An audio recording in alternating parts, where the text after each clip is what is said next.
എറണാകുളം കോതമംഗലത്ത് സ്വകാര്യ ബസ് ഡ്രൈവർക്ക് ക്രൂരമർദ്ദനം. സ്വകാര്യ ബസ് ഡ്രൈവർ കോതമംഗലം സ്വദേശി സനലിനാണ് മർദ്ദനമേറ്റത്.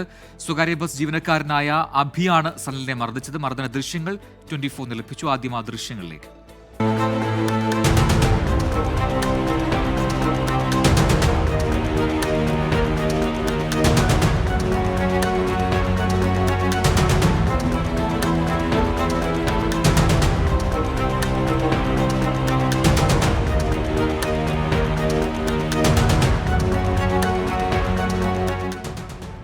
ഞാൻ ആലുവയിൽ നിന്ന് വരുന്ന വണ്ടിയാണ്. ഈ പെരുന്നാളെ കുറുമാഞ്ചി ആലുവയും പെരുമ്പാവൂരൊക്കെ നല്ല ബ്ലോക്കാണ്.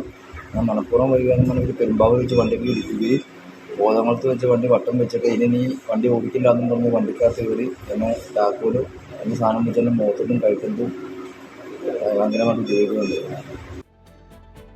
മർദ്ദനമേറ്റ ഈ സനലെന്ന് പറയുന്ന സ്വകാര്യ ബസ് ജീവനക്കാരന്റെ പ്രതികരണം കൂടിയാണ് ഇപ്പോൾ നമ്മൾ കേട്ടത്. റാഫി കരീം അതിന്റെ കൂടുതൽ വിവരങ്ങൾ നൽകും കൊച്ചിയിൽ നിന്നും. റാഫി, എന്താണ് സംഭവം? കൃത്യമായ സനൽ പറഞ്ഞ ഓഡിയോയിൽ വ്യക്തതക്കുറവുണ്ടായിരുന്നു. എന്താണ് ഈ മർദ്ദനത്തെക്കുറിച്ച് സനൽ പറഞ്ഞത്? എന്താണ് അവിടെ സംഭവിച്ചത്? ആലുവ കോതമംഗലം റൂട്ടിൽ സർവീസ് നടത്തുന്ന സ്വകാര്യ ബസ്സുകളുടെ സമയക്രമം സംബന്ധിച്ചുള്ള തർക്കമാണ് ഇന്ന് മർദ്ദനത്തിൽ കലാശിച്ചിരിക്കുന്നത്.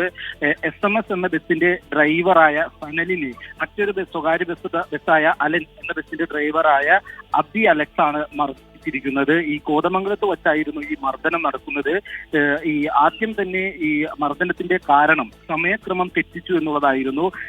ബ്ലോക്ക് മൂലം SMS എന്ന ബസ് അല്പം വൈകിയായിരുന്നു ഈ റൂട്ടിൽ സർവീസ് നടത്തിയത്. എന്നാൽ ഇത് അലൻ ബസിന്റെ ഡ്രൈവർ ചോദ്യം ചെയ്യുകയും പെരുമ്പാവൂർ നഗരത്തിൽ വെച്ച് ഈ അലൻ ബസ് ഈ SMS എന്ന ബസ്സിനെ ഇടിക്കുകയും ചെയ്തിരുന്നു. അതിനുശേഷമാണ് കോതമംഗലത്ത് വെച്ച് ഈ അലൻ ബസ് വട്ടം വച്ചതിന് ശേഷം ഈ ഡ്രൈവർ ബസ്സിൽ നിന്നിറങ്ങി SMS എന്ന ബസിന്റെ അകത്തു കയറി SMS ബസിന്റെ ഡ്രൈവറായ സനലിനെ മർദ്ദിച്ചത്. എന്തായാലും സനലിന്റെ തലയ്ക്ക് കാര്യമായ പരിക്കേറ്റിട്ടുണ്ട്.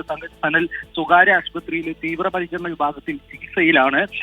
ഈ അലൻ ബസിന്റെ ഡ്രൈവറായ അബി അലക്സിനെതിരെ കോതമംഗലം പോലീസ് ഇതുമായി ബന്ധപ്പെട്ട് കേസ് രജിസ്റ്റർ ചെയ്തിട്ടുണ്ട്. എന്തായാലും ഇതുമായി ബന്ധപ്പെട്ട് തുടർ നടപടികൾ പോലീസ് എടുക്കുന്നതായിരിക്കും. നല്ല ക്രൂരമായ മർദ്ദനമാണ്. പരിക്കേറ്റ സനൽ ആശുപത്രിയിൽ ചികിത്സ തേടിയിട്ടുണ്ട്. അവിടെ നിന്നാണ് സനൽ ഈ കാര്യങ്ങളൊക്കെ പ്രതികരിക്കുകയും ചെയ്തത്. റാഫി കരീമാണ് വാർത്തയുടെ വിശദാംശങ്ങൾ നൽകിയത് കൊച്ചിയിൽ നിന്ന്.